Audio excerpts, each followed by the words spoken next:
vanhu vese vanofanira kuzvinzwa zvatotaura munhu chirombe shingirai ndiriko changamire nyaya pamberi penyu. Nyaya ndeyekuti tezvara vanoda pfuma yavo mombe nhanhatu uya nembowo dzako chitupa nemavere dare kutaura izvozvo ndiremo murombedzi asamashingirai mudzimai wako aripo auya ari papi?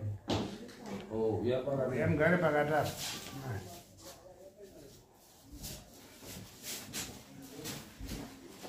taurai tezvara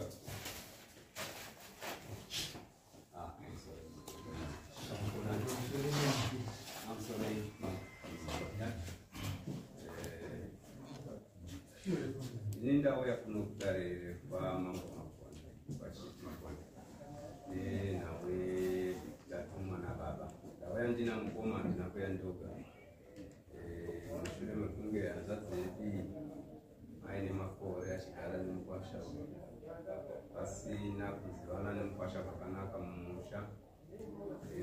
Baba wedu vakura vakurwara havasi kunzwa zvakanaka vakambofamba vakaenda kwaanogara kumatunhu 2 bedrooms vachienda through sabhuku Gandhi kumatunhu 2 ikoko inonzanisara hanzvadzi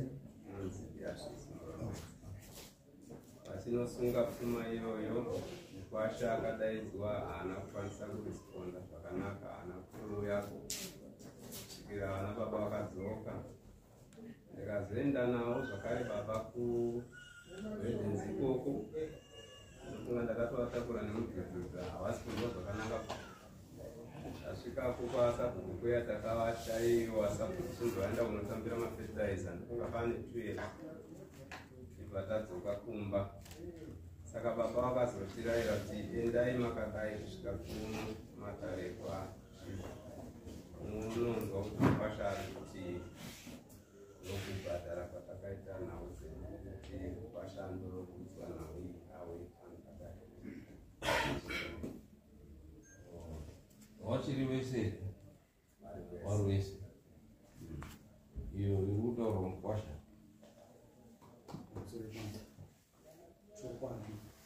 uye wasataika zvisati zvabhadharwa chii sozati abva anotaura zvese. Mukwasha uyu mari yaakabvisa pava nemakore kana mbudzi haikwana. Saka chamuruda ndechii chamakabvumirana kuti tinyorerane zvibvumirano chaizvo kuti mukwasha waakuroora ane listi haana. Kugara kwaaita kufunga izvo paane wazukuru paane almost 30 years achigara nehanzva dzedu. Mari inokwana kutenga mbudzi haina kukwana. Kuti apinde mumusha tizivane naye matambudziko ari kusangana nawo nemararamiro ake hatimazivi. Haasati auya even kana kwanzi kumusha kwedu kwafiwa hatimuzivi. asi nhai ndeimunovishani ndoti akabvisa mari kudhara zvekuti mbudzi haikwani. saka munoda urikwa nechii hamusati mapindura mubvunzo iwoyo kuti abva atibva taziye kuti nhasi unotenga papi. Ndichiuya nenhau iyi kuno ndatumwa nababa vaiti vanoda mombe 3 nembudzi 3 ndokuti pamwe taakukwanisa kudyidzana nemukwasha uyu.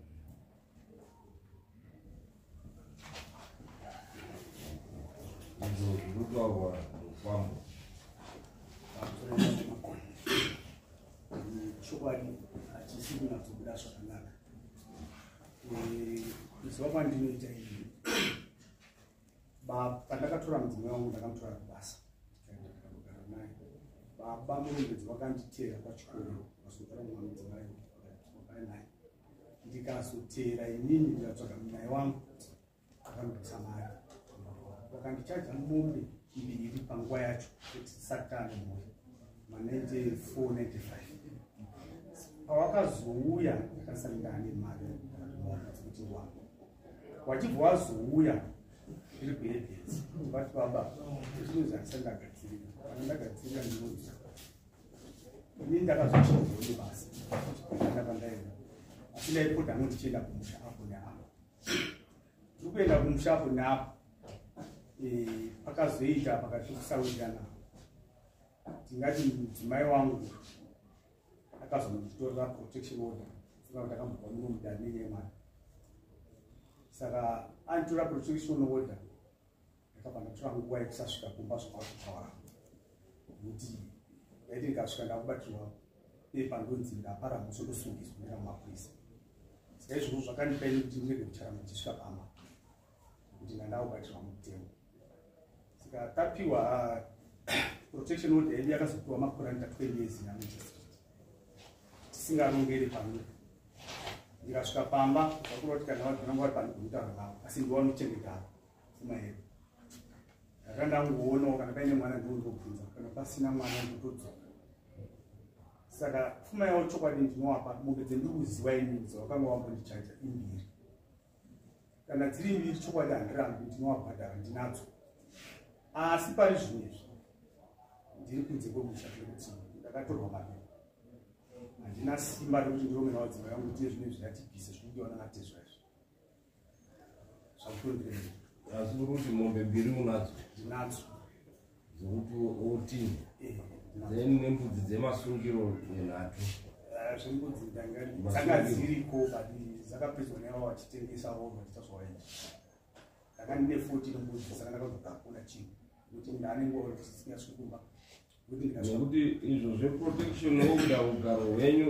ndezvenyu izvo handiti uda havari kungoda pfuma yavo izvo zveugaro I think rimwe dare riri different saka hatingaritongi munomu isusu vari kuda pfuma yavo uye kana dei akashayika nhasi handi ari pamba pako ivo ari maoko mako saka ndingataure zvepfuma chete izvo zveprotection ugaro hwenyu hwamuri kuita wakatopinda ukatotongwa dare rikatoona zvakafanira kuti upuwe protection order zvinotoratidza kuti wakanga uchishungurudza mukati nekuti kuti igrand haigrandu pasina evidence yekuti uri kushungurudza mukati saka ivo hatingazvitauri ndingozvitaurawo in person ende usazvipindure in person asi ndofanira kupindura kamambo nekudawo kuti ndipinde mudanga macho kuti ndifanira kuti zvangu muzacho ndenda kupinda sei vadzimai vamwe ndiwa kuchengeta saka hatisi kugarisana hatisi kutaudzana aiwa izvo zveyopinda sei ndo zvatotati zveprotection order wakapuwa yekuti hausviki pamba here kana kuti unosvika usingaiti noise ndinosvika ndisingaiti noise saka ndikasvika kubva ndibatira mutemo aiwa wazvona ndakatobva kumatare aiwa unosvika saka ani pfuma wakuziva kuti iripo unotosvika wotonongedza kuti iyo neiyo neiyo woti murunyararo zvotopera saka usapinze zvimwe zvisiripo zvakadai protection order yavo inenge ine magrounds haina kuvarambidza kuchida kuti wasvike pababa asi nenge vabva matopindura zvine ndiri kuda kutaura chake kuenda kapamba pake uenda unonongedzera kuti tezvara wangu ndiwapi ndiri kukupai mombe iyi neiyi cheusi kudiwa neprotection order kuenda uchinorwisa mhuri yako pamba chete asi ukasvika zvine munyararo protection order yako is protecting zvochitaura nguva zvakadaro handisi kuramba noti vadzimai vangu avo wave chitatu namba 3 yokutanga akashayika ane wana varipo vakatozwa iwo vanodawo bhoni mombe dzavo wechipiri ndiwava ndine wechitatu wandiri kugara naye kwakugara kubasa vakatozwa kuti futi vanoda mombe dzavo saka zvakuva kuti inini ndakutongobvisa tsitsi dzakangodasi iyo yako azinakana basa ini urenda zangu mabawini yangu mkwasa uyu akasuya kaika ndinda kule wesimani nyangwa pano mwazo wasikunasi uyu mkwasa after 5 class aina aina worksuit yes. Wakati mwenyewe watu first class hiyo yangezo mjio tunataka pa akongo data mnino kutina sanzi msa maguna pana panza Brazil sanzi no so story so another class on Oscar first class the bus itu baba mnino watu so we are starting okay right ngatichi gure I think zvabuda pachena atakuda kuti abvise dare obvisa mombe ngani apa ngatichende baba achambabe kana pasina kwengo wakanyorerana unoona kuti ane kodzero kuti abvise mombe napo isa mombe yababa yamai neyematoro nembudzi nhatu dzemaswiri. ende zvanzi mbiri dziripo izvozvi saka isu toti isusu mangwana wobva kuti namombe mbiri dziripo yechitatu unozoibvisa rini pamusoro unoti mangwana acho akwanisi kunge ndichienda kuedzi nekuda kuti kutori basa tingatopane nezuva kuti ndowana rini kana kuti ndozvakaedza shoshtora mwenza dzacho asi ndizvo kuti unopuwa mutimu nomondorokupa mutimu kuti musi wakati unofanira kubvise mombe hakuti inuzvi kuti handina kuzvipa basa kwete uzvipe mutimu mutimu unobvawo mama patinenge takabatikana kachakamiri ndinorinda kuti baba kutoya kwavaita padare vakakumbira tendere kunge vari pano kwavanoshanda kwacho irombo rakanaka kuti matopinda mudare nguva dzinedzi vamwe maipinda kuma25 saka nguva yenyu yamuchakasungwa nedare muchiri mukati mayo saka zvakanaka kufambidzana zvine unyoro musingakakavari zvinozokudaidzirai maprotection aya muri kuramba fambai sezvekutaura changamire zvine unyoro zvine rudo neanatezvara venyu nemukadzi wenyu sezvakumbirwa changamire vakukumbirai unyoro moendaka panzvimbo penyu paheadlands dora kana muchiona kuti zvinogona kukanganisirai mukumbira kudari mopuwa mapurisa amambo mosvika pagiraundi mongonongedza mopa vanavatezvara zvinhu zvakurerukirai mune musina kubatsirikana zabatsirikana asi kana wati pari zvino handina ndikuti inini ndini ndikuzviziva handisi kuramba kubhadharai ngati dziri pasi mukana moti ndini ndiita handisi kuwana ndogona kupa wangu andinowana ndingamuchinda hapanai muno muzimbabwe employer kana kuti ani anoenda pamusoro pemutemo handiti zvotoita unopuwa tsamba yekuti mangwana uchange usiripo pabasa nedare so that haundovictimizwi nechi naemployer dare rokupa kuti mangwana uyu mukomana uyu ane zvaari kuita zvaasungirwa nechi unoenda netsamba iyoyo kana uri kuti mangwani wakabatikana zvauri kufunga zvekuti munhu angafe iye zvezvi pachine nguva yekuti mumhanye apo womhanya izvozvi wondonongedzera tezvara wako wodii wotinha mombe dzavo iwewo wodzokera hako kubasa kwavo mambo ini ndiri kuzvitaurira ndichizvitarisa ini kubva kubasa neutano hwangu inini ndinofunga neguku ndine kumbozviwanza kubva paendezvi kuti ndiende kumunda nenguva nezvekutaura handizvigoni ndinofanira kutsvaga chinonditakurawo nemari yekuti ndiwane mari yekuti nditakura handina izvozvo mari basi mari yebhasi ndandinayo ndeyobva pano nekudzokera padavo zvega saka dare rokuti iwewe mangwana mombe wondodzipa mangwana kunatezvara mangwana andikoni idare ririkutaura dare rinondiudza izvo asi ndikukumbira pamberi pamwari ndandizvikoni Mwari haakubana.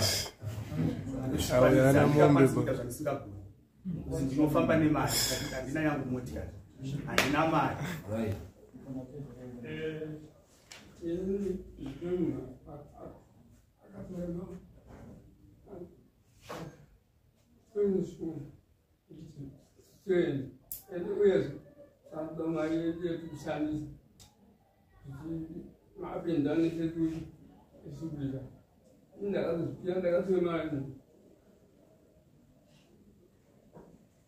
Right.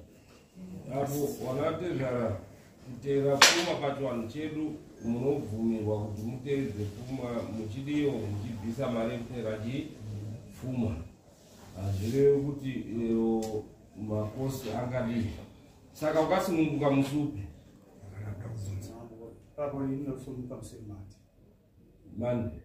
mande hakusikule tokupa mande yacho mondoka wanatezvara mombe iyo yechitatu unoibvisa rini? Ndo zvatinoda bada rinoda kuti riziye nguva. Ndotombodipa nguva yekutsvaka. Iwo dare riri kuti hanzi taurai nguva yamunofunga kuti munenge maiwana. Handidi kunyepera dare. Zvinotengwa nemari kazvino. Saka inini mari yacho kuti ndinotenga panguva yanisa ndanayo. Time itime. Unoziva kuti tozokuisa cheni 2 years time, 3 years time. Ukaita faraka munhu asi kuda kutongeka. Hapo watogona watobvisa 2. Andisvaka zvamunenge mafunga kutaura zvepamweya pangu kuti inini ndinotsvagawo kana ndambobvisa dzandabvisa ndochionawo nguva yekutsvaga kuti nzwanga inenge yasara. Munokutosenza netime. Ngopa date kana time yacho yasvika ndogona ndigore rinoyazi munozosvida here pangu. Dare rinenge zvakanaka zvakadaro ndokuti nenyunganidzo mari zvinhu zvikunese zvinhu. Right. Mondotora musi wemande mondotora mombe tomupa 6 months dzaanozobhadhara imwe yechitatu. Makosti hatichati mubvise makosti nekuti muri kutsvaga muri kuteera pfuma. Hapana makosti anobviswa pa 6 months. Then after 6 months abvisa imwe mombe tomupa dzimwe 3 months obvisa chi mbudzi 3. Mbudzi dziripo kana izvo zvindainwa pandinoenda ndainwa pa zvino kana vasina kuzipedza. Tatitakupa chi so mbudzi after 9 months. After 9 months tomupa dzimwe 3 months dzekutsvaga mbudzi. Ibudzi ngani? Right. Saka mande kuna sabhuku aniwa. Okay, nenda kwa ishe aripo sabhuku gandari. Ishe gandari kwani. Enda ubi ishe gandari. Saka muwapa mombe na mande 6 months mobisa mombe yechitatu. Then after that 3 months mobisa mbudzi 4. Okay.